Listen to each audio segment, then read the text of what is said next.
کہ ان کی قوم ایمان لے آئی ہے۔ وہ تو غصے میں بستی چھوڑ کر سمندر کی طرف چلے گئے تھے۔ وہاں انہوں نے ایک کشتی میں سواری کی جو کہ لوگوں اور سامان سے بھری ہوئی تھی۔ کشتی جب سمندر میں چلی تو ایک طوفان آ گیا۔ طوفان اتنا خطرناک تھا کہ لگتا تھا کہ اب کشتی ڈوب جائے گی۔ کشتی کے لوگوں نے آپس میں کہا، کشتی کے بوجھ کو ہلکا کرو، کچھ سامان سمندر میں پھینک دو۔ سب نے اپنا اپنا سامان سمندر میں پھینکا۔ کشتی تھوڑی ہلکی ہوئی لیکن یہ کافی نہیں تھا۔ پھر لوگوں نے کہا کہ کسی شخص کو سمندر میں اترنا پڑے گا تاکہ کشتی کا وزن کم ہو۔ پھر ایک ایک چٹ پر ہر کسی کا نام لکھا گیا اور یہ ڈیسائیڈ ہوا کہ چٹ اٹھانے پر جس کا بھی نام نکلے گا اسے سمندر میں گرایا جائے گا۔ شفل کر کے ایک چٹ اٹھائی گئی۔ پہلی چٹ پر حضرت یونس علیہ السلام کا نام نکلا۔ پھر لوگوں نے آپس میں کہا، نہیں، یہ تو اللہ کے نبی ہیں، ان کے چہرے پر سجدوں کے نشان ہیں، انہیں چھوڑ دو۔ پھر دوبارہ چٹس کو شفل کیا گیا اور دوسری بار چٹ اٹھائی گئی۔ اس بار بھی یونس علیہ السلام کا نام نکلا۔ تو پھر تیسری بار چٹس شفل کر کے ایک اور چٹ اٹھائی گئی، مگر تیسری بار بھی چٹ پر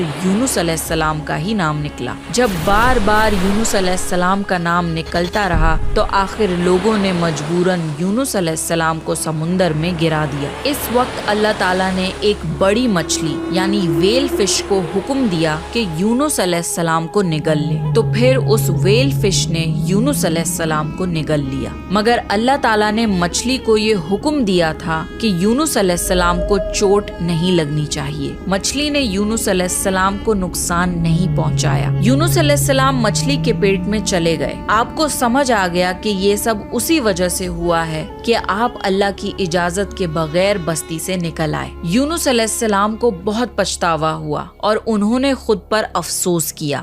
یہ پہلا قدم ہوتا ہے توبہ کی طرف، جب بندہ اپنی غلطی کو ایکسپٹ کرے اور ریگریٹ کرے کہ اسے ایسا نہیں کرنا چاہیے تھا۔ حضرت یونس علیہ السلام 40 دن تک مچھلی کے پیٹ میں رہے۔ کچھ روایتوں میں آتا ہے کہ 3 دن یا 7 دن مچھلی کے پیٹ میں رہے۔ رات کا اندھیرا، سمندر کی گہرائیوں کا اندھیرا اور مچھلی کے پیٹ کا اندھیرا۔ اس اندھیرے میں، سمندر کی گہرائیوں میں یونس علیہ السلام نے اللہ تعالیٰ کو پکارا، لا الہ الا انت سبحانک انی کنت من الظالمین۔ اے اللہ، تیرے سوا کوئی معبود نہیں، تو پاک ہے، میں ہی ظالموں میں سے تھا۔ یونس علیہ السلام نے دعا نہیں مانگی بلکہ صرف اللہ کی تسبیح بیان کری۔ جب ویل فش سمندر کے نیچے یونس علیہ السلام کو لے گئی تو انہوں نے سمندر کے اندر مخلوقات کی تسبیح کو سنا۔ ساری مچھلیاں، سارے جانور اور پیڑ پودے اللہ کی تسبیح کرتے تھے۔ تو یونس علیہ السلام نے بھی اللہ کی تسبیح شروع کری،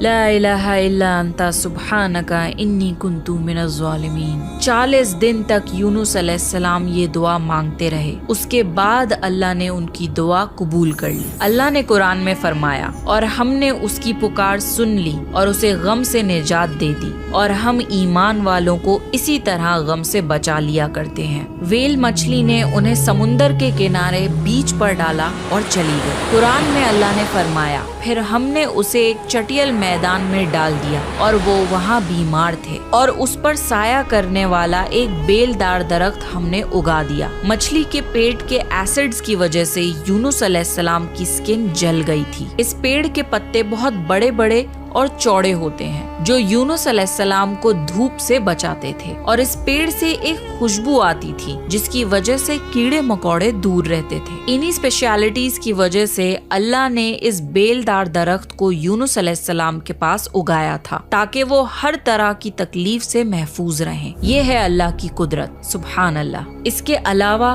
اللہ نے یونس علیہ السلام کے پاس ایک بکری بھیجی۔ وہ یونس علیہ السلام کے قریب آتی اور ان کے سر کے اوپر ٹانگیں پھیلا کر کھڑی ہو جاتی تھی۔ یونس علیہ السلام زخمی حالت میں لیٹے لیٹے اس سے دودھ پی لیتے تھے۔ یہ تھا ان کا کھانا اور پینا۔ دھیرے دھیرے یونس علیہ السلام کی صحت بہتر ہونے لگی اور وہ اٹھنے کے قابل ہو گئے۔ یہ سب اللہ تعالیٰ کی مہربانی سے ہوا۔ جب وہ بالکل ٹھیک ہو گئے اور ان کی صحت لوٹ آئی تو اللہ نے انہیں پھر سے اپنی قوم کی طرف جانے کا حکم دیا۔ وہاں جا کر یونس علیہ السلام نے دیکھا کہ ان کی پوری قوم ایمان لے آئی تھی۔ اللہ جسے چاہے اسے ہدایت دے سکتا ہے اور اللہ کو کسی کی مدد کی ضرورت نہیں ہے۔ اللہ نے یونس علیہ السلام کے اس واقعے کو سنا کر محمد صلی اللہ علیہ وسلم